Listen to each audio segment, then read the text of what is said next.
ஆண்டவர்கிட்ட சொல்லுவோம். என்னை போல ஒருவேளை ஆண்டவரே நான் ரட்சிக்கப்பட்டு ஞானஸ்தானம் எடுத்து பரிசுத்த ஆவியை பெற்று ஆண்டவரே இருக்கக்கூடிய ஊழியம் கூட செய்யறேன் ஆண்டவரே, வெறும் கெட்ட வார்த்தை பேச ஆரம்பிச்சேன். என்னால அவ்வளோ கெட்ட வார்த்தை பேசுறேன், அவ்வளவு தூஷணம் உள்ள வார்த்தைகளாய் வருது.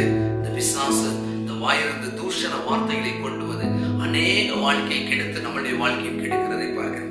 என் அன்பு தெய்வ பிள்ளைகளே, இந்த வேலையிலே ஆண்டவர் உங்களோடு இடைப்படுகிறார். இந்த ஆண்டவர் உங்களோடு இடைப்பட்டு சொல்லுகிற வார்த்தை